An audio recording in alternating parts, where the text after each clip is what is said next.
Welcome to True North Media Company. I'm your host, Beth Merrick. Today's date is May 18th, 2025. As I sit down with my cup of tea and I'm reflecting over the last few years of experiences and traveling, also some local connections, that the most important thought that comes to mind is that it's lovely to have a great local community of friends or people who share similar interests. I believe that's absolutely part of your wellness and mental health well-being that you can create for yourself no matter where you are residing. One of the more distinct aspects that I feel very strongly about is making and creating new global connections. The internet, as we know, can be a place of horror and bullying. We know all the downsides of what social media can do for not just our physical health, because we might be sitting or scrolling, but just in general, the isolation that sometimes that has occurred through technology today. I mean, I remember as a kid, I grew up in the 80s, and yes, maybe we were allowed to watch a couple of hours of TV here and there, but my parents made us go outside, and I had a very physically active childhood, from gymnastics to softball to volleyball. And so it's hard for me to fathom today why people don't get out more and do stuff, or at least disconnect. And that's kind of been my wellness theme this year, is to have less scrolling and more authentic connections out in nature, or just with people in the areas that you live or in areas that you're going to be traveling to.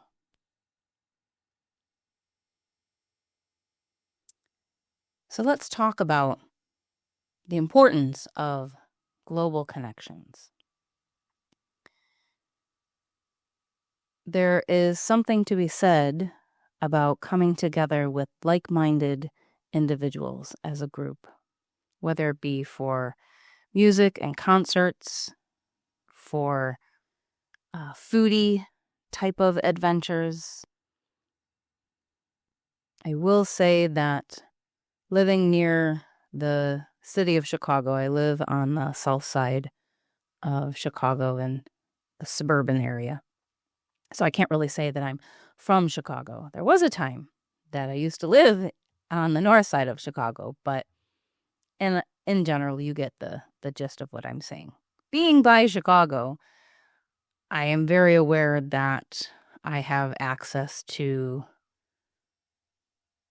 many multicultural experiences at my footsteps, where I know sometimes in places that you live, you have to travel 3-5 hours to go and have that experience, or even just hop on a plane to go to another country. And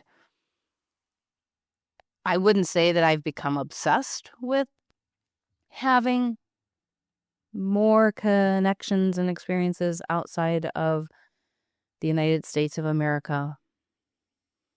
But honestly, over the last 5 years, that's kind of been my goal. If you have been following this podcast series, you can take a peek back at a few of the folks that I got to make some connections with over the last couple years. Last episode, we got to have on Midgard adventures from Iceland. They're an outfitter on the South Coast that offer eco-friendly and very unique tours into Thorksmuk National Park. Last March in 2024, I was lucky enough to take almost a week's-long trip from up to Anchorage, Alaska, and then take the railroad up to Fairbanks. And if you've ever been to Alaska in any season, you can absolutely see how beautiful and extensive the state of Alaska is. Of course, there are some areas that are hard to get into depending on the season. A lot of places, surprisingly, in Alaska, you need a plane to fly into. And a very unique experience that I got to have when I was up there was to take some dog sledding ride with Keaton of Stargazer's racing team. And let's take a listen now to Keaton as he explains about all the dogs and the positions that are needed to run a dog mushing team. Go in excess of 20 miles per hour, but we try to keep that nice, smooth marathon pace of about 7 to 10 miles per hour. That's the speed that they can maintain for that 300-mile race like we just completed, or that 1,000-mile race like the Iditarod, which is our goal for next year. Oh, nice. Oh, you got goals. We do. So behind them we have Pepper, along with Levi. Buddy. And these guys are in the swing position. They're essentially the co-pilots of the team. They're listening to those verbal commands as well, but not paying attention quite as much as these lead dogs are. Their main job is to keep the team nice and wide when we enter into a turn, so that the rest of the team behind them in that sled especially can make it through that turn. Then back here we have Goblin. He loves gloves and jumping up, so Yeah, you guys are forewarned. You're so handsome. Behind him, we have Cyber and Perry, and these three guys are in the team position. So this is just a 9-dog team, but if you got 8, 10, 12, 14, 16 dogs, all those middle positions are known as team positions. And these guys have the least amount of responsibility in the sled dog team. They're not thinking as much as those front four. They're not pulling as much as the rear dogs. They're almost resting as they're going down trail. Get back here. We have Bridget and Bear. And these guys are in the wheel position. We're gonna go, buddy. He never wants to stop. We're gonna go, I promise. Okay? Okay. And these guys are the powerhouse of the team. This is the most physically demanding position of the sled dog team. They're closest to the sleds. They're actually doing a majority of the pulling compared to the dogs up front. And they're the guys that are getting us going. They're the guys that are pulling us up. So this is the most demanding position, physically demanding position. That lead dog spot, again, is the most mentally demanding position. And that's why it's nice to have a long line where we have a bunch of dogs in the team position where we actually rotate these guys out and keep the team as well rested and even keel as possible. Well, these guys are definitely ready to go. So if you guys Yeah, we got to chatting about, his experience of spending some time doing tours in Denali National Park and making the transition with his now wife, Erica. They live in a dry cabin area of Fairbanks, and I actually got to sit down this weekend and chat with him. It was great to catch up with them, to hear about his experience of running, oddly, one of the longest Iditarods that happened this past March, and him being a rookie running the race for the first time. It was fun to hear some of his challenges, but the overall experience of what it takes to run a dog racing team.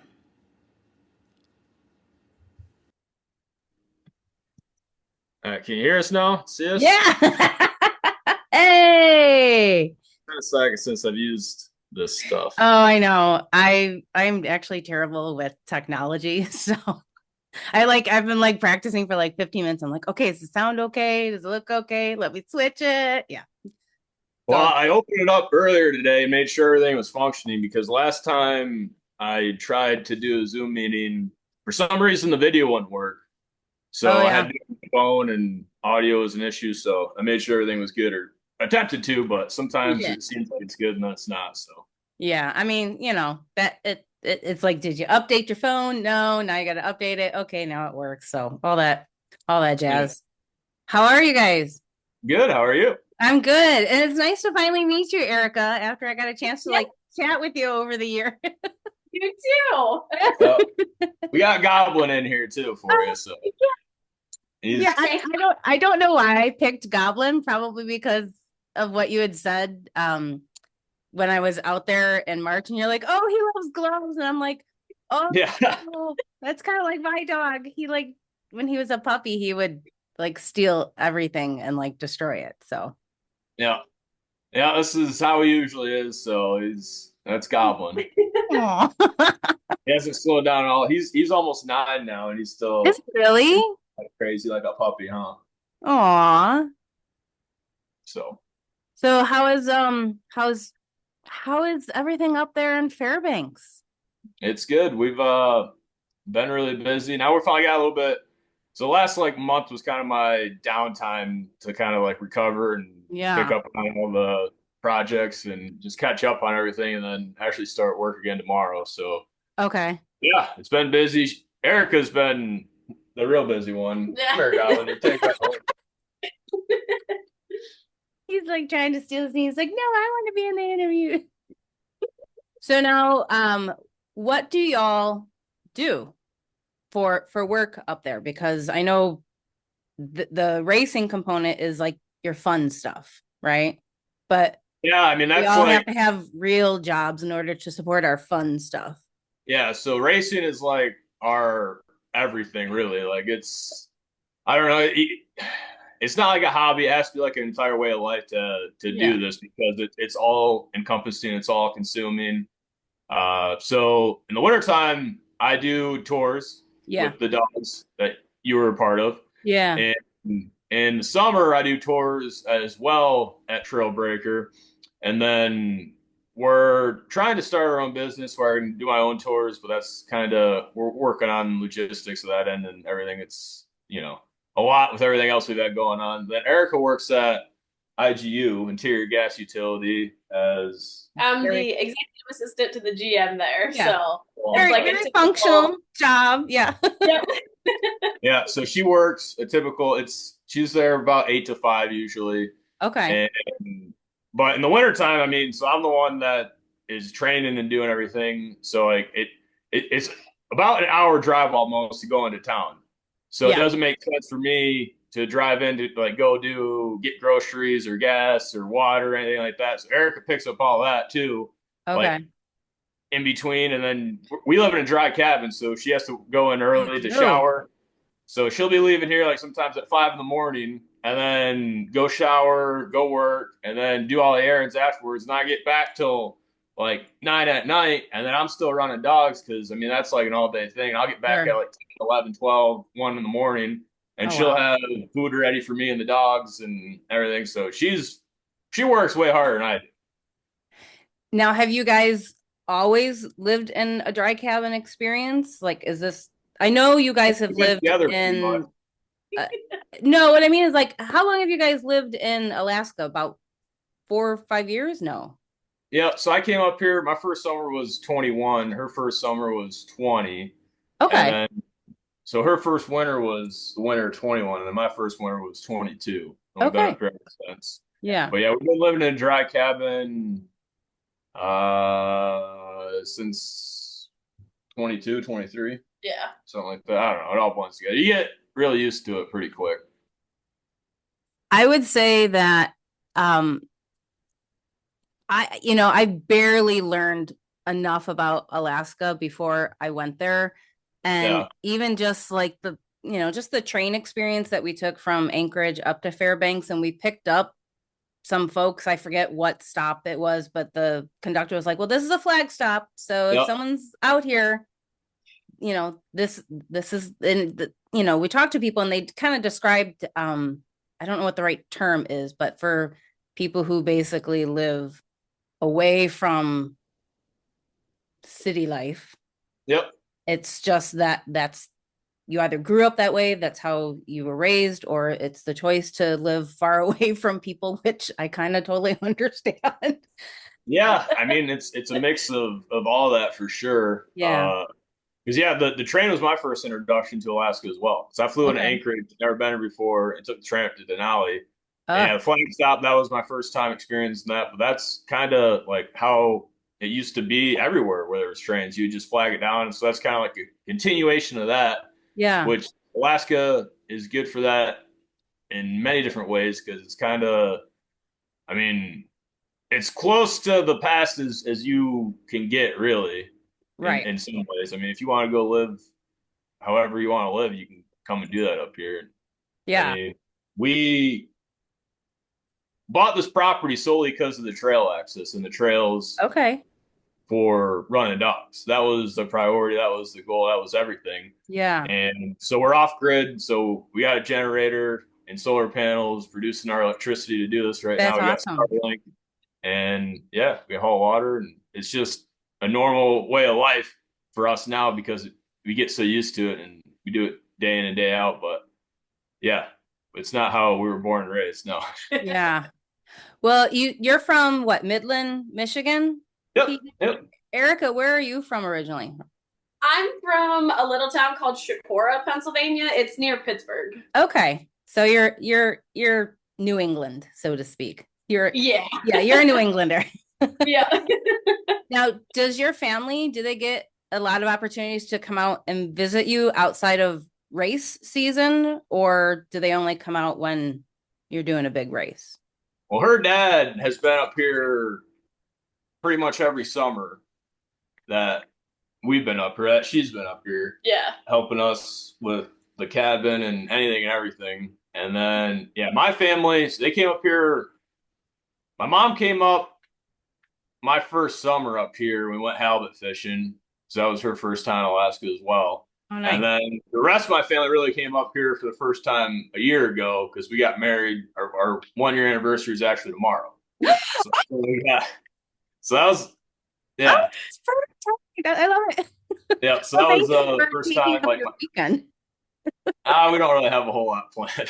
Still, it's still something big to celebrate. Yep. No, it is for sure. Yeah. So, Oh. So I do want to specifically ask Erica a question because Yeah. a lot of sporting events or sporting genres, they're male led, right? And so my first question, which I had written to you guys, was what is the experience of being a woman musher? And then also, how would you say the profession is or is changing for women to enter into it? Yeah. So mushing's one of those things that I really enjoy because as the musher, it's very like a gender neutral sport. Because Okay. really the athletes are the dogs. And as the musher, as long as you're just a good coach and you know how to work well with the dogs, you can succeed 100 times over. I think as a woman, I'm a lot more emotional. So I definitely have to be more conscious out on the trail because the dogs pick up on whatever I am feeling. If I am nervous, if I'm anxious, they get nervous and anxious. Okay. And so Keaton is a lot better at like, we tackle the task at hand in front of us. And then I'm like overanalyzing and like, oh, how do we do this? What if we get into this situation? And so he's really taught me like, nope, just the dogs know what they're doing. Just let them handle it. And so for myself, it's managing those emotions and how much I actually express those and being more confident. So I think for me personally, that's kind of the differences that I've seen. The other thing that sometimes might be a benefit, sometimes not, is like women are sometimes smaller and so they weigh less. And so in a race like the Iditarod, it can make a difference, but in like a 200-mile race, weighing 30 pounds less isn't really going to make much of a difference because it doesn't mean that much to the dogs and things like that. So that kind of weight balance doesn't really make that much of a difference. But so I think we actually have an old newspaper clipping from Susan Butcher whenever she won her third Iditarod, third in a row. She was the first musher to ever win 3 consecutive Iditarods. Yep. That's amazing. Having that is just like really inspiring, and thinking about like Livy and all the other women that kind of pioneered women being in mushing. And we've watched a lot of the old Iditarod documentaries, and hearing them talk about like as a woman like fighting their way into this male-dominated sport and how successful they were able to be is just really inspiring. And I think nowadays it's a lot easier of if you have a passion to work for dogs and go out in the middle of the wilderness for days on end, then you're able to do it. I would say, so there's like in the mushing community, there's probably more females in general because they're like maybe not as racers, but just as mushers, handlers, everything like that, because they're just tend to, I don't know if they like being around animals a lot more than most males or how that works, but like you go into any kennel, like the handlers for the most part are usually women. But I think a lot of them probably have less desire to compete in races. Not all of them. I mean, and that's why Susan Butcher is like, she a legend in the sport. I mean, she did so much for the sport and brought so many eyes on the sport. She wasn't the first woman to win. Libby Riddles won the first for women in 1985, and then Susan took it over and won 86, 87, 88, and then took a year off and won again. She dominated the industry from the mid 80s to the late 90s when she retired to start a family. She would have continued winning and dominating if she didn't. But so she kind of blazed the trail because back then, I mean, it was a lot more challenging for women to kind of get an even playing field because a lot of the men like didn't want women winning because I get that. So she really did a lot for the sport. And now, I mean, as a musher, like you don't look at a team or anything by, what sex is running that team. It's, their experience and their level of competitiveness and drive and everything. And there's so many good women. And I mean, maybe they do have a little bit more connection. I don't know. Maybe not. I don't know. It's any musher that's going to willing, like Erica was talking on, like you gotta be able to interact and play off the dogs. Like that's everything. And that's what has taught me a lot is to not overreact to situations and just, you can't let your emotions kind of take over because there's always going to be issues and bad things that happen. I mean, mushing, you can train and do 1,000 miles every single day and never have any issues. As soon as you get in that race, every issue that could ever happen is going to happen. Yeah, because that's Murphy's Law. Yeah, that's literally just how it always happens. Like, I don't understand why. Yeah, it's like Iditarod. Like, I've never broken a rudder in my entire time mushing. And the first 100 miles, it broke, and the trailer broke, and everything went wrong. The dog truck broke down as soon as it left the driveway. So just all these issues, but you can't overreact. You just got to get on the path to the solution and just do everything you can to kind of go forward and not be emotional and not be upset, not lose your mind. And that's what the dogs really taught me. So, I mean, what you got in your pants has nothing to do with any of that, in my opinion. It's irrelevant. It's interesting that you just made that comment because, like, in my other professions, I'm a yoga teacher. And one of the key things that a lot of, like, the people that I've done trainings for, they always say, like, when there's a crisis, don't panic. When the crisis is over and you are calm, then go ahead and panic. So that's very good that you have that natural instinct to not be reactive. There's definitely people that are good in those situations that just rely on their training or have a smooth head or like, and then there's other people that just can't think or do anything and just let the situation take over. Like my mom is not a person you want in a crisis situation. She can't handle any of that, and she'll be the first to admit it. And I've always been good with that, especially my time in the Marines. You just fall back on that training, and then just like you said, like you can't in the moment. You just got to go do the next task necessary, and then after everything's said and done, then you can kind of process it and or not. You don't have to. Yeah. So we're coming into spring, right? What does your typical summer now look like that you've settled and you're so summer is really just as crazy as winter for us. Last summer, this cabin that we're in right now, we spent all summer building so we could move into it. We were living in an RV that we had on the property while we were building.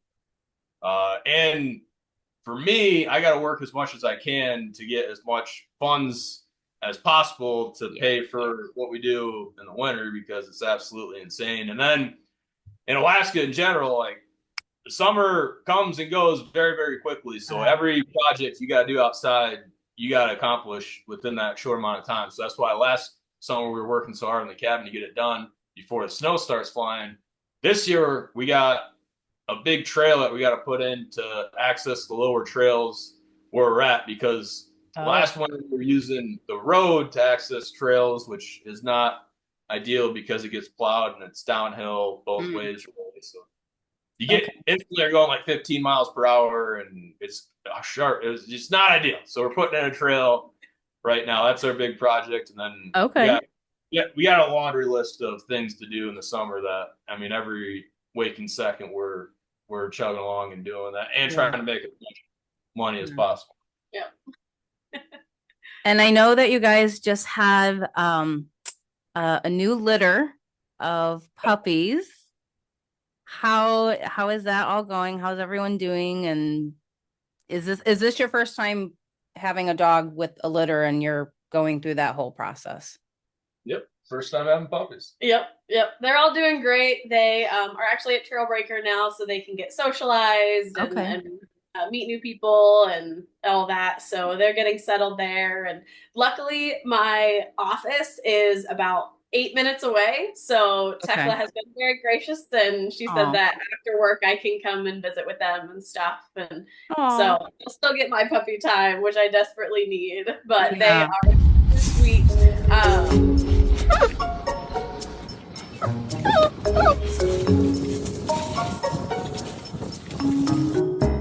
You're listening to True North Podcast, Episode 4, where we talk about building global communities and staying connected to real people's stories. Keaton and Erica, they live in Fairbanks, Alaska. Back in March of 2024, I had the opportunity to actually do a trail run with them on their sled with their two dogs that did lead and win the Iditarod, Miss Y and Rambo. Super, super sweet dogs. So it'll be interesting to see what they do with the new litter of puppies. I don't know how long it takes for a litter to then eventually get customized and then actually start to run races. So now when does it really start to get cold there again? I would assume September. Well, it depends on your definition of cold, I guess. Okay, when does it get below 32 degrees? At night you might start seeing that late September, early October. Is when we'll start training and cause basically we're waiting to start training. Usually training starts for these guys like late August, early September. We're waiting for the temperature to dip, usually below 40. We'll run them at night. And then typically see our first snowfall in October, give or take, up here in Fairbanks at least. Right. Further south in the state, last winter they didn't really have much snow at all. That's why we had to reroute the Iditarod. So he's just like, no. He's just like, I want some love. Yeah, I was listening and watching some of your other interviews and podcasts that you were doing with some of the other, folks. And I think when Erica was doing the Q&A, you had Miss Y and Rambo there, and Yep. she is a ham. She She is. loves being on the camera. Obviously, she loves Yep. attention, but she was just like, smile, smile, smile everywhere. Yeah, Yep. she's very hard to not bring in every single night. So we try to keep a rotation and bring in all the dogs. Like we'll bring in two to four dogs a night, and I like it's so hard for me not to just spoil her and but I know that'll just ruin her and like yeah. Yeah. Yeah. She has like a sixth sense that she knows when a camera comes out because all of a sudden she's just all smiles and the sweetest little thing. Yeah. She's so freaking smart. It's not even funny. Yeah. So I remember you were saying when we did the ride in March that, the common misconception that tourists have when they go and they do something like that is, oh, they think it's going to be a husky. So what is it about the type of dog that is commonly used, or are they they're not natural to the region, but it is a common breed that has, I guess, common to the area or to Yeah, folks so that the dogs we use are known as Alaskan Huskies, and they're a northern breed, so they've been around here for quite some time. And yeah, it's not what most people anticipate that have never been up here. That Hollywood and Disney, and they're expecting to see the pointy ears, black and white fur, bright blue eyes, and a curly tail, and all that. And our dogs, some of our dogs do look like that. But they come in all different shapes, colors, and sizes because we don't care what the dogs look like, right? right. Whether they got black fur, white fur, blue eyes, pink eyes, none of that matters to us. We care how they perform. So that they're bred on a performance basis. So due to that, they're not a purebred breed, Right. which in my opinion is what makes them so great for a handful of different reasons because we care less what the length of their legs compared to their front legs or their hip. Like none of that matters to us. Yeah. So we care about the health and the performance of the dogs. So due to that, the main benefit of that is their genetics stay extremely vast because you don't have this narrow genetic mixing. It's extremely vast, so that keeps the dogs extremely healthy compared to a lot of other breeds because the genetics are so vast. The lifestyle that the dogs live is extremely healthy as well. They're extremely active. They eat better than most people, better than we do. We spend way more money on dog food than our food for sure. I do the same with my dog. Yeah. Yeah. So due to their genetics, their diet and exercise, the average lifespan of the Alaskan Huskies are typically between 16 and 18 years of age because they're extremely healthy. I mean, like I said, Goblin running around, he's 9. He's not slowing down at all. Same thing with Rambo. He's 9 as well and ran the entire Iditarod. Is he really? He's oh my gosh. Yeah. That's wild. So they're just the best dog. I mean, obviously I'm extremely biased, I'm sure. Right. But I mean, their personality, their demeanor, their intelligence, their ability to perform just is unparalleled to any other breed. Yeah. So you guys have, what is it, 21 dogs now in your team? So we got 21 dogs and then now 4 puppies. So 25. Yep. They're the mascots right now until they get to a certain age. I mean, what is the average of racing teams? Do you feel like they want to amass a large amount of dogs for the team, or do you feel that that's not a good route to take as far as upkeep and finances and just vet bills and stuff like that?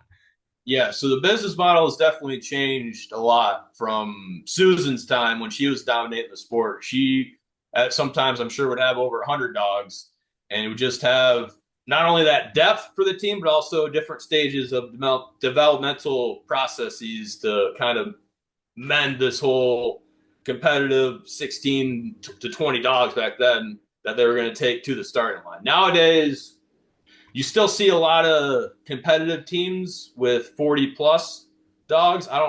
There might still be a couple kennels that have 100 plus dogs, but financially it's really not viable for us. I mean, we can't really afford 21 dogs. I mean, it's just financially, this makes no sense. I mean, I get it. Like I said before, I mean, I got a degree in finance, and this is absolutely insane to do this. But so we try to make it as economically feasible as possible. So we have a small count. 21 dogs to run at Iditarod is about as small as you can get because you still got to have some depth. I mean, training with 21 dogs to get 16 to Iditarod, you got to be very cautious about your training schedule. You can't really push too hard because you don't really have that much of a depth. I think we really kind of want to get probably a few more dogs and have, I think, set at 24 because then that gives us a little bit more depth, but keeps us kind of similar cost-wise to a certain degree. Yeah. And that's where you're starting to see, I think, a lot more of the competitive teams kind of have 40 and under just because of finances. It's become a lot more. It's always been expensive, but it's a lot more expensive now post-COVID, and it's just going up. And the purse has been the same for Iditarod at least since the 80s. So really? It's making less and less financial sense for right now. So hopefully we'll get some changes into the sport in the future because it's really it's sad to say, but if everything stays the same right now, it's not sustainable to continue doing this. The teams that are putting in teams that Iditarod are doing it because the dogs love it and we love to do it as well. But it's not. It doesn't make sense to do it financially. Or really. Well, I'm a firm believer of the law of currency, that not just money being currency, but anything that you put out into the universe with good intention, whole heart, all of that, it's going to come back to you. I've seen that happen over and over to other people, to myself, and it kind of sounds like you have a little bit of that motto to your intentions. So, yeah, well, the main problem, one of the biggest issues with the sport is people don't have a lot of education on it and what the dogs do and how much they love to do this. And there's other organizations out there like PETA who, the people that join PETA, I'm sure they have good intentions, but they just don't have the education. They don't go up here and they're fighting it. And mushing's been around for so long and continues to be around. I mean, if there was anything to hide, it would not be around anymore because it would have been, there would have been massive issues. But the dogs love to do this. It's what they were born and bred to do. I got a picture of my team on top of Eagle Summit. Every dog is smiling ear to ear because they're so excited after like climbing, a pretty challenging hill. So it's just, I don't know. There's nothing like being out there with the team and seeing them perform and just doing it day in and day out is so great. And I just wish more people understood that is really the issue because that's the main reason. There's most companies don't want to touch it anymore because of people and organizations like PETA that are fighting it. And they just like, I don't want to touch that at all. So that's one of the big issues for the finances as well, is there's not the corporate sponsors that there used to be. I mean, you even 10 years ago, you look at an Iditarod documentary and there'd be, Cabela's and Eddie Bauer and, Taco Bell and all these other sponsors. It's hard to get those sponsors or really any sponsors minus, dog sponsorship programs with people that have seen it, understand it, been there, and have followed us and understand that, the dogs love doing this. I don't know. But I think you guys do.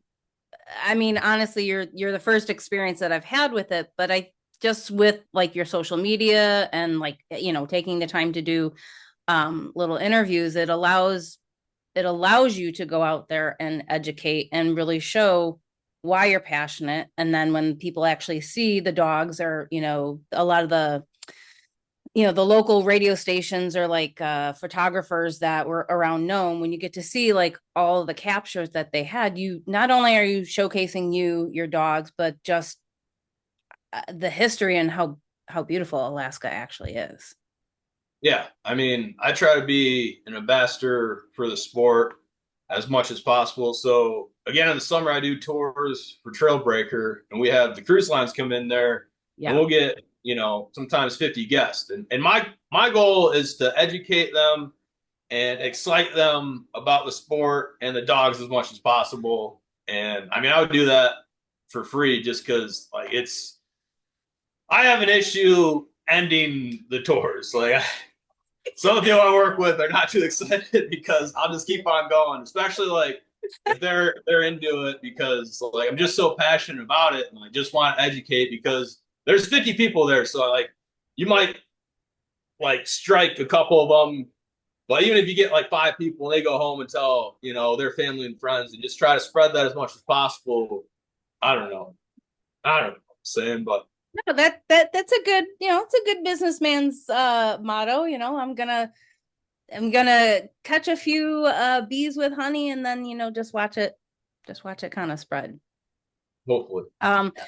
So before we go, because I don't want to keep you guys too long, I'd like to do something that's not necessarily, like all the Q&A about the race and all that. So I'm just going to run off a list of fun little questions. And if both of you want to answer it, you can.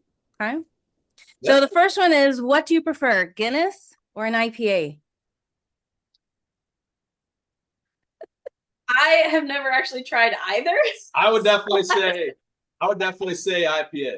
IPA, good man. That's my I've had Guinness once, not a dark beer person. Okay. Erica, do you not drink alcohol? I drank a little bit, but we don't drink anymore, so I didn't really experiment a whole lot. So no worries. I've retired from drinking. I've accomplished everything there is to do. No worries. Okay, so you're gonna go to a family party. What type of side dish do you bring? Potato salad, taco salad, or pasta salad? Ooh, pasta salad. Taco salad, if that's there, I'm eating all of them. Like that is my go-to. I don't need a meal. I can just eat a whole thing of taco salad. Okay, all right. If you could live anywhere else in the world, where would it be and why? Croatia. That's where my great grandmother was from and like her side of the family. Okay. So I'd love to live there. Great. Yukon territory. Not that far, so your expenses of getting there would not be as insane as Croatia. Very similar, except for the less people. Well, yeah. I'm gonna go with you, Erica. I'd like to go to Croatia. It's on my bucket list, and I don't know. Just I learned a little bit about the wellness community out there, so I'd be up for doing that. Yeah, definitely. Okay. Any lucky items of clothing or things that you wear with you or take with you when you go on a race? Not for me personally. I try to not put too much into that because then if you don't have it, you're just putting too much. I try to be as consistent as possible, but I don't like having to rely on something like that personally. Okay. I don't know if Erica does. She's more sentimental and everything than I am. Yeah, I'm trying not to be though. Like, just be more in the moment and stuff. So, I think. Well, the only thing I had in the one race that I did was the beanie that I wore was from my uncle, and from whenever he had a scuba diving company and stuff. And so it was just, it wasn't like I needed it there, but it was nice to like feel like I had a little piece of my family there with me and stuff. Yeah. So. Oh, I love that. Yeah. That's great. Well, thank you so much, both of you, for taking the time out of your day. And I hope that you have a lovely anniversary tomorrow. If I ever come out to Alaska again, I will definitely hit you up on taking another ride and race. And I hope you guys do the Iditarod again. We'll be rooting for you if you do. What do you mean if you come back? I will. Well, I've got...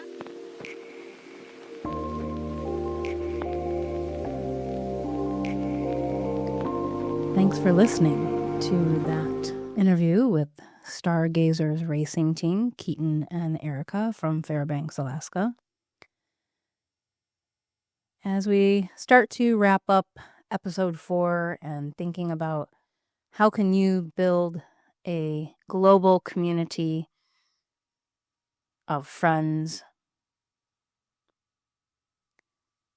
maybe global is challenging for you to get out and about and travel, but there is the option of keeping connections alive, whether it be through texting, through all the various apps, WhatsApp, and of course, in general. That is the positive side of the internet these days. I always try to see the good in the world and the goodness of people. And just recently this week, a bunch of my friends that I know from our local music fan base, we all have a Irish singer, Dermot Kennedy, that we love to go to concerts anytime that we can get the tickets. There was a lot of frenzy this week over pre-sale and dealing with StubHub bots, and it's really nice just to see that community come together to try to help each other out for those that did not get access to buying tickets or pre-sale.